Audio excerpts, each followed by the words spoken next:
ลูกพักเด้อพ่อแม่พี่น้องเพิ่นสิบ่งพักได้ตายายสิบ่งพักถ่ายเป็นหอกนะใส่มาเนี่ยหน่อย อ้าวในกระถ่ายเพิ่นเลยเฮ็ดหยัง จานคนอะไรเลือดปลูกพริกดูปลูกผักก่อนบงผักเป็นคนทุก เพิ่นบ่งพักกัดซอยน่ะซื้อมาแล้วก็สิบ่งให้ต้นมันใหญ่โอ้ย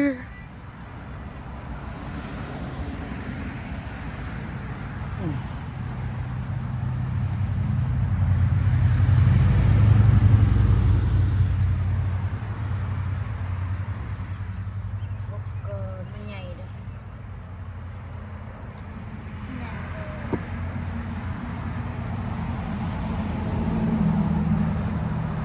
สิได้จะคุ้ม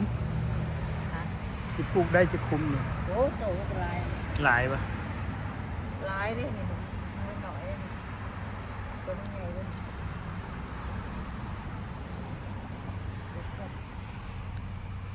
ผักบัวมันออกแล้วบ่อนหรือยังนี่ เอาแก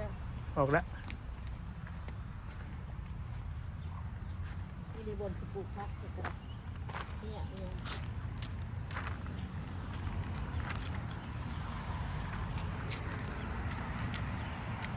แล้วท่านซื้อขี้ดินมาใส่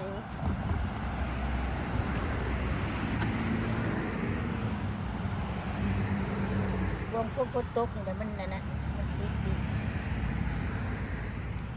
เดี๋ยวก่อนอันนี้วิธีเป็นใหญ่ปีได้ต้นหนวดดอกคนน่ะอันต้นมันนะ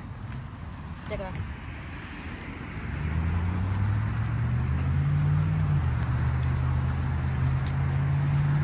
มืดฝนของพ่อแม่พี่น้องมืดตึ๊บอยู่เบิ่งเด้อสิถ่ายให้เบิ่งพ่อแม่พี่น้องมืดฝนนี่ฝนตั้งนั้นก็มืดตึ๊บมาแล้วก็ตกตุ๊ดเราดังๆหน่อยที่ พักพักโอ้ยเลยคนเรา ฮะยามันได้ยังอันนั้นมันยังบุทันมีเวลาจัดการมัน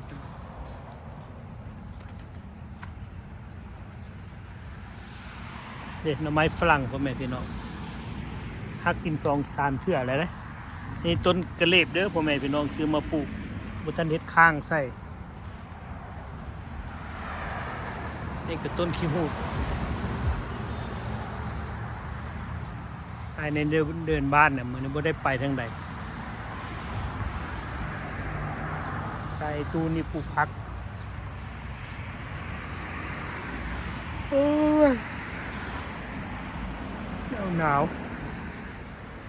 แต่น้อยก็นุ่งเสื้อกันหนาวนี่ออกมานอกมันเย็นเดือน5ยังเปิดฮีทอยู่แต่ว่าอยู่นอกก็บ่ได้หนาวปานใด เพื่อนตีจะ อื มัน ม หนาว ในเฮือนมันหนาวเย็น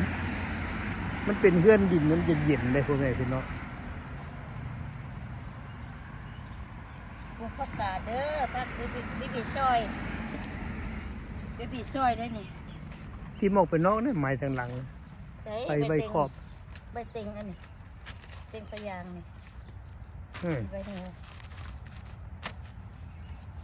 อันนี้บดปลูกพริก พริกเศร้าปลูกปีนี่บ่ได้ปลูกหลายดอกพ่อแม่พี่น้องปลูกพอได้กินจัก2-3 ต้นพอได้กินกับส้มซีนงัวส้มป่าเนาะ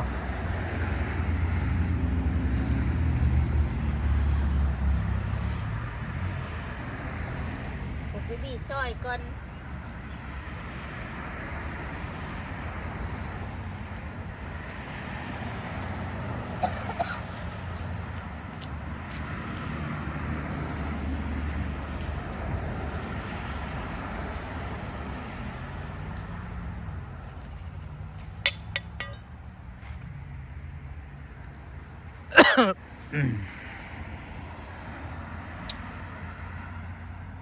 มะเขือก็ปลูกติดเลยได้พ่อแม่พี่น้องปลูกหวานเนี่ย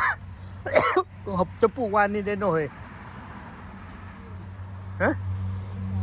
เด็กปลูกมือบนเสาพ่อแม่พี่น้องติดเลยดิ ติดเลยซื้อมาแต่ฟอร์ดเวนไปตลาดซื้อเข่าเนี่ยติดเบิ้ลเลย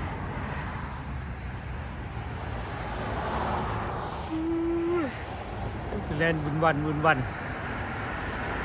ไอ้ส่วนในที่ให้น้องเบิ่งพวกป่าผักเทียมก็เป็นป่าอยู่การนี่หัวใหญ่เลยพ่อแม่พี่น้องบ่ได้ซื้อเด้ประกาศกับเบิ่งงามๆบ้านป้าเมียนซื้อบ่ได้ใส่พุ่นใส่ผูหยังได้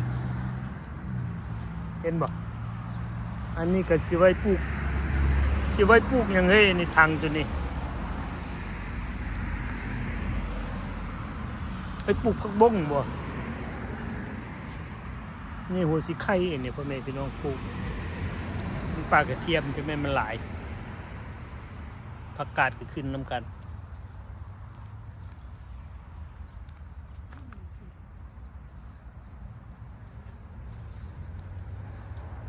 มืดฝนนี่พ่อแม่พี่น้องตกตลอดเดือน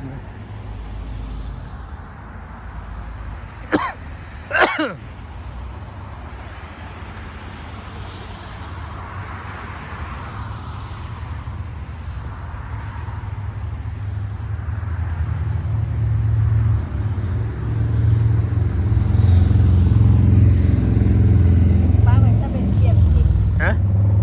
เบียบพริกเบียบเม็ดเกินซะ มันเกิดว่าฮะ เออ เห็นมันเกิดกับป้าเมียนเลย ป้าเนี่ย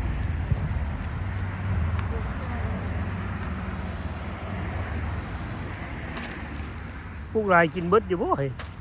อ่ะ ผักกาดอันนี้ โอ้ยมันได้อยู่บ่เอาไปกินมันเลยมันปวดประกาศมันจะปลูกมักสลัดน้ำก็มักมักสลัดเลย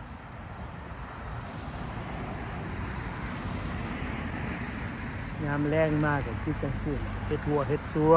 นธรรมชาติบ้านเฮาในนามีป่าในนามีเข้าเพิ่นว่า ปลูกมักเบบี้ซอยนี่นะ เข้าเต็มเล่านั่งเว้าก็คือเพิ่นเว้านั่นแหละมีแนวมีแล้วก็เว้าแนวใดก็คือเบิด ถ่ายคลิปบอกตัวเสียเสาก็ได้ อ้าวเว้าพื้นนี้ว่าเว้าเป็นใดก็คือ เป็นทุกข์ก็เว้าบ่แนวใดก็บ่คือเพิ่นเว้าหั่นน่ะเฒ่าแก่โบราณเพิ่นว่าก็แม่นนั่นแหละ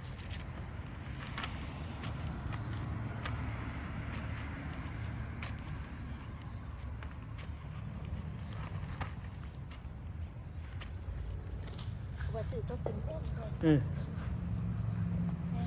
เบิ่งแม่พี่น้องเบียร์ผักไผ่นี่ผักไผ่มันเกิดอยู่ตามเข้มเซไม่หยังอะนะเขาน้อยเอามาแตะหนองบ่ได้เอามาปลูกอยู่นี่ใบมันล่นดอกมันล่นเป็นเบียร์ทั้งเบิดนี่เบียร์ผักไผ่ทั้งเบิดนี่ของที่เขาเอามาขายเขาน้อยเอามาปลูกบ่ยังได้ยามซิโนมาแล้วตายอันนี้บ่ตายเด้อพ่อแม่พี่น้องสิปลูกกินยอดมันนะปลูกกินยอดมันนึ่งกินกับแจ่วกับจุก็แซ่บคือกันเด้หน่วยไหวไอ้ลมเส้นไม้ยังบ่ได้เรื่องเด้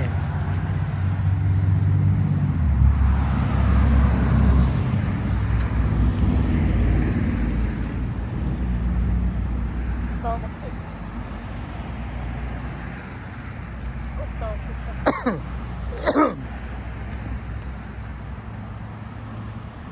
ปูผ้ายางนี่พ่อแม่พี่น้องเวลาปลูกกันปลูกหญ้าบ่เกิดได้บัดเฮาสิปลูกก็เจาะเป็นหูแล้วก็ขุดเจาะแล้วก็ขุดดินปลูกมันยังง่ายบ่ได้เสียหญ้าหยัง